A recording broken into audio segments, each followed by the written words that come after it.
Hello friends, মিঠুর পাকশালে আপনাদের সবাইকে স্বাগত। আজ আমি 1 কাপ চিড়া ও একটা বড় সাইজের পেঁয়াজ দিয়ে ভীষণই হেলদি ও টেস্টি একটা রেসিপি আপনাদের সাথে শেয়ার করছি। এই জন্য এখানে একটু পাতলা দানার চিড়েটা নিয়েছি, চিড়েটাকে একটু পরিষ্কার করে চেলে নিয়েছি, তারপর এখানে চিড়েটাকে একটু ধুয়ে নেব। তো সেই জন্য এখানে একটু বেশি পরিমাণে জল দিয়ে চিড়েটাকে খুব ভালো করে ধুয়ে জলটা ফেলে দেব। তো দেখুন, চিড়েটাকে এইভাবে নাড়াচাড়া করে খুব ভালো করে একটু ধুয়ে পরিষ্কার করে নিলাম। তো চিড়েটাকে এরপর এই অবস্থায় একটু রেখে দেবো যাতে চিড়েটা খুব ভালো মতো ভিজে যায়। চিড়েটা যেহেতু খুবই পাতলা দানার চিড়ে, এটা খুবই তাড়াতাড়ি ভিজে যাবে এবং খুব তাড়াতাড়ি নরমও হয়ে যাবে। তো 5 মিনিটের জন্য এটাকে আমি ভিজিয়ে রেখে দিয়েছিলাম। 5 মিনিটের মধ্যে দেখুন চিড়েটা পুরো জলটা টেনে একদমই শুকনো শুকনো হয়ে গেছে এবং চিড়েটা খুব ভালো মতো ভিজে গেছে। এরপর আমি এর সাথে দিয়ে দেবো পেঁয়াজ। তো আমি একটা খুবই বড় সাইজের পেঁয়াজকে এভাবে একটু পাতলা পাতলা করে কেটে রেখেছিলাম, সেই পেঁয়াজ কুচোনোটা এখানে দিয়ে দিচ্ছি। তো এখানে পুরো পেঁয়াজটাই নিয়ে নিলাম। এরপর এখানে একটা বড় সাইজের টমেটো, সেটাও রাফলি কেটে রেখেছিলাম, সেই টমেটোটাও এখানে দিয়ে দিচ্ছি।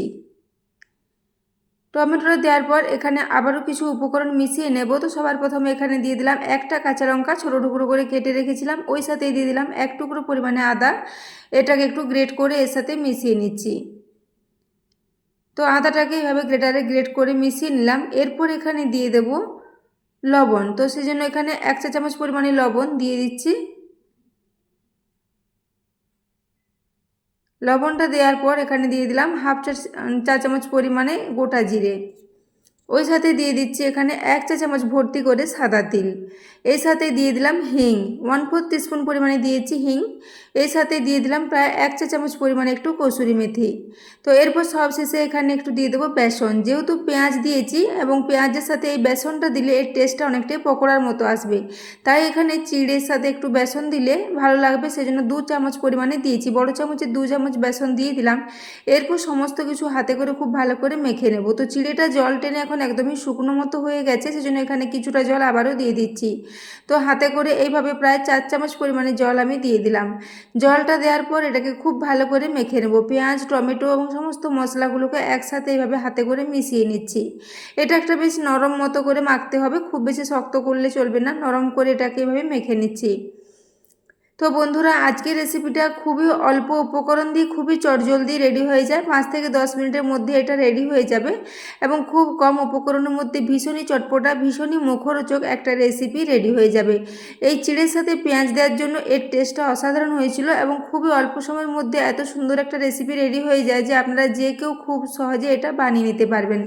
তো বন্ধুরা, এই রেসিপিটা যদি আপনাদের ভালো লেগে থাকে তাহলে অবশ্যই একটু বন্ধুদের সাথে শেয়ার করে দেবেন এবং রেসিপি ভালো লাগলে একটা লাইক করতে ভুলবেন না। তো দেখুন, এইভাবে ক্রমাগত নাড়াচাড়া করতে করতে খুব ভালো করে এটাকে একটু মেখে নিলাম। এটা এখন একদমই রেডি হয়ে গেছে। এরপর আমি গ্যাসে একটা তাওয়া বসিয়ে দিয়েছি, তাতে আমি তেল নিয়ে নিচ্ছি। তো আমি রেসিপিটা সর্ষের তেলে করছি, সর্ষের তেলে করলে এর টেস্টটা ভীষণই ভালো আসবে। তো দেখুন, তেলটা দিয়ে তাওয়ার চারিদিকে খুব ভালো করে একটু ছড়িয়ে নিলাম। এরপর ওই যে মিশ্রণটা রেডি করে রেখেছি ওখান থেকে অল্প পরিমাণে মিশ্রণ নেব আর ছোট্ট ছোট্ট টিকিয়ার আকারে এগুলোকে তেলের মধ্যে দিয়ে দেবো।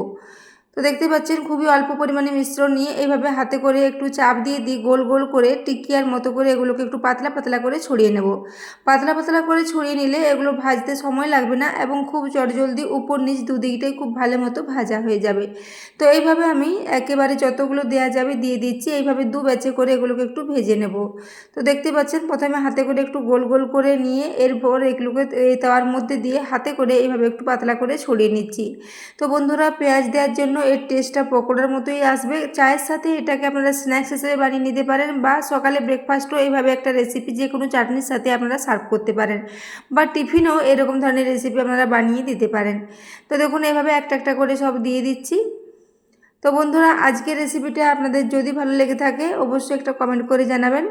তো দেখুন, এরপরে আবারও একটা দিয়ে দিলাম। পেঁয়াজ এবং টমেটো দুটোই খুব বেশি সময় লাগে না সেদ্ধ হতে, তাই এগুলোকে আর ঢাকা দিয়ে ভাজার কোনো প্রয়োজন নেই। মিডিয়াম ফ্লেমে এইভাবে প্রায় 1 থেকে 1.5 মিনিটের জন্য একদিকটা একটু ভেজে নিয়ে পর এগুলোকে উল্টে নিচ্ছি। তো দেখুন, এইভাবে উল্টে দিচ্ছি, নিচের দিকটা একটা বেশ লালচে কালার চলে এসেছে। গ্যাসের ফ্লেমটা মিডিয়ামে রেখে এইভাবে এগুলোকে একটু উল্টে পাল্টে লালচে করে ভেজে নেব। প্রায় 3 থেকে 4 মিনিটের মধ্যে এগুলো খুব সুন্দর মতো মুচমুচে মতো ফ্রাই হয়ে যাবে।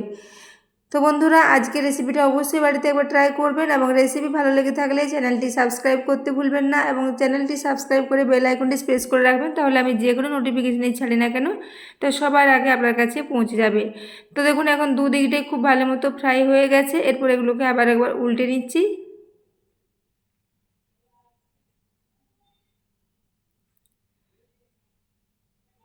তো দেখুন এভাবে এগুলোকে উল্টে পাল্টে খুব ভালো করে ভেজে নিয়েছি, তারপর এগুলোকে তুলে নিচ্ছি। তো বন্ধুরা খুবই চটজলদি কিছু বানাতে চাইলে এই রেসিপিটা আপনারা কিন্তু ট্রাই করতে পারেন। এটা একদমই সময় বেশি লাগে না আর বাড়িতে থাকা কয়েকটা উপকরণ দিয়ে খুবই চটজলদি রেডি হয়ে যাবে। এটাকে আপনারা টমেটোর সসের সাথেও সার্ভ করতে পারেন, খেতে ভীষণই ভালো লাগবে। দেখুন কালারটা খুবই সুন্দর এসেছে, ভীষণ মুচমুচে হয়েছিল উপরটা, যেহেতু এখানে চিড়ে দিয়ে আছে। চিড়েটাকে একটু ফ্রাই করলে যে কোনো রেসিপি একটু মুচমুচে হয়ে যায়। তো এই রেসিপিটা দুর্দান্ত স্বাদের তৈরি হয়েছিল। তো বন্ধুরা আজকের রেসিপিটা যদি ভালো লেগে থাকে তাহলে একটা লাইক করতে ভুলবেন না। তো দেখুন এরপর আপনাদের একটা কেটে দেখিয়ে দিচ্ছি। তো দেখুন এগুলো উপর থেকে মুচমুচে এবং ভেতরটা নরম, ভীষণ টেস্টি একটা রেসিপি। এটাকে গরম গরম চায়ের সাথেও খাওয়া যায়, আবার যে কোনো চাটনির সাথেও এটা খাওয়া যায়, ভীষণই ভালো লাগবে। তো আমি এটাকে বাড়িতে থাকা একটু টমেটো সসের সাথে সার্ভ করেছি। তো বন্ধুরা আজকের এই রেসিপিটা এতক্ষণ পর্যন্ত দেখার জন্য আপনাদের অশেষ ধন্যবাদ। আবারও চলে আসবেন নিত্য নতুন কোনো রেসিপি নিয়ে।